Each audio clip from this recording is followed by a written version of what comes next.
फटाफट अंदाज में देख लेते हैं दिन भर की टॉप खबरें। बिहार विधानसभा में नेता प्रतिपक्ष तेजस्वी यादव झारखंड दौरे पर है और इस दौरान उन्होंने बिहार का माहौल बिगाड़ने वालों को चेतावनी दी है। कल अररिया में बीजेपी सांसद प्रदीप सिंह के हिंदू वाले बयान पर तेजस्वी यादव ने पलटवार किया है। तेजस्वी ने कहा कि मुस्लिमों पर बुरी नजर डालने वालों को ईंट से ईंट उनकी बजा दी जाएगी। उन्होंने कहा कि सांप्रदायिकता के खिलाफ डटकर खड़ा हूं। अगर बिहार में कोई भी दंगा होगा, नीतीश कुमार इसके जिम्मेदार होंगे। बिहार की 4 सीटों पर होने वाले उपचुनाव से पहले चुनावी रणनीतिकार प्रशांत किशोर ने अपनी पार्टी के 2 उम्मीदवार बदल दिए हैं। अब बेलागंज से मोहम्मद अमजद और तरारी से किरण देवी चुनाव लड़ेंगी।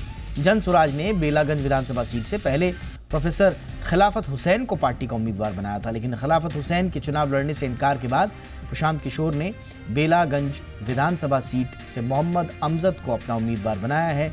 वहीं तरारी विधानसभा सीट से लेफ्टिनेंट जनरल एसके सिंह को उम्मीदवार बनाया गया था, लेकिन लेफ्टिनेंट जनरल एसके सिंह का वोटर लिस्ट में नाम नहीं होने के कारण उन्हें उम्मीदवारी वापस लेनी पड़ी। घरेलू और अंतर्राष्ट्रीय फ्लाइट्स को लगातार मिल रही बम की झूठी धमकियों के बाद केंद्र सरकार ने सोशल मीडिया प्लेटफॉर्म्स एक्स को फटकार लगाते हुए इसे बढ़ावा देने का जिम्मेदार ठहराया।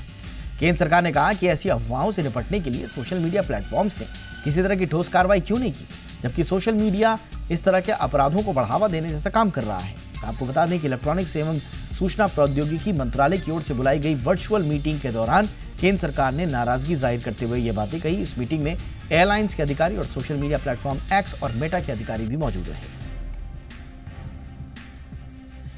सुप्रीम कोर्ट ने आज एक बार फिर पराली से बढ़ रहे प्रदूषण मामले में सुनवाई के दौरान पंजाब और हरियाणा सरकार को जमकर फटकार लगाई। कोर्ट ने कहा कि दोनों राज्यों ने पराली जलाने वालों के खिलाफ कोई दंडात्मक कार्रवाई नहीं की।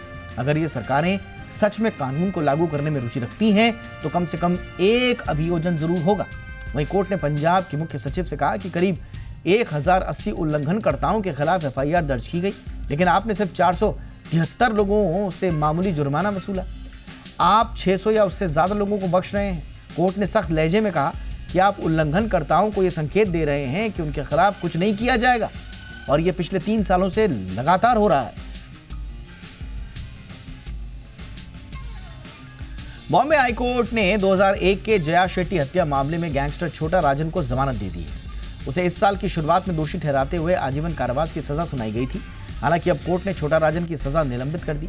न्यायमूर्ति रेवती मोहिते डेरे और न्यायमूर्ति पृथ्वीराज चौहान की खंडपीठ ने उसे 1 लाख रुपए के मुचलके पर जमानत दी थी। आपको बताएं कि जया शेट्टी मध्य मुंबई के गाम देवी में गोल्डन क्राउन होटल की मालकिन थी। उनकी 4 मई 2001 में होटल की पहली मंजिल पर गोली मारकर हत्या कर दी गई थी। इस मामले में इस साल छोटा राजन को दोषी ठहराया गया था।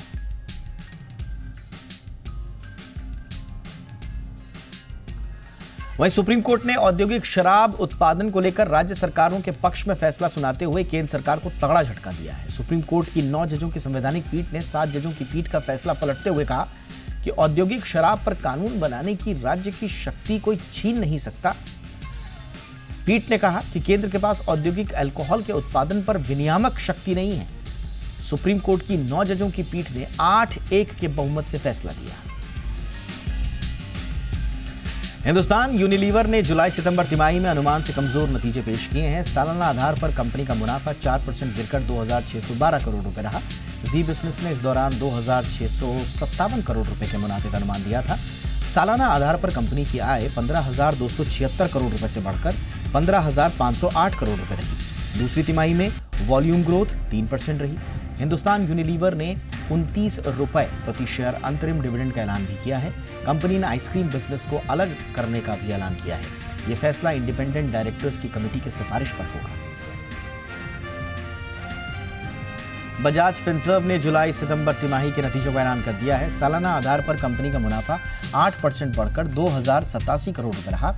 इसी दौरान पिछले साल कंपनी का मुनाफा 1,929 करोड़ रुपए था।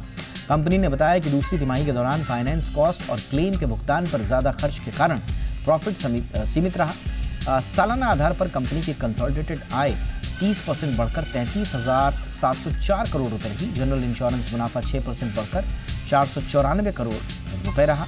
लाइफ इंश्योरेंस एनबीवी 3% बढ़कर 245 करोड़ रुपए रहा।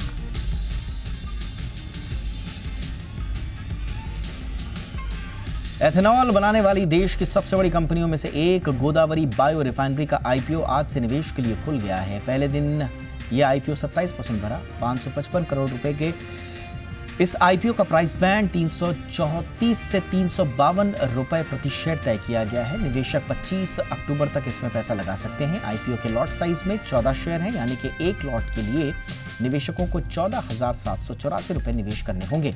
आईपीओ से जुटाए गए पैसों में से 240 करोड़ रुपए का इस्तेमाल कर्ज को चुकाने और बाकी पैसों का इस्तेमाल कंपनी के आम कॉर्पोरेट खर्चों को पूरा करने के लिए किया जाएगा।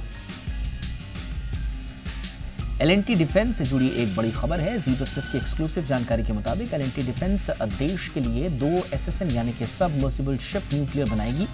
ये देश की पहली परमाणु पनडुब्बी होगी। सूत्रों के मुताबिक एक सबमरीन 6000 टन की होगी। सूत्रों का यह भी कहना है कि एल&टी के साथ मिलकर ship building centre Visakhapatnam SSN बनाएगा। SSN के 95% कंपोनेंट भारत में बनाए जाएंगे। एल&टी डिफेंस ने जी बिजनेस के ईमेल का हालांकि जवाब नहीं दिया है।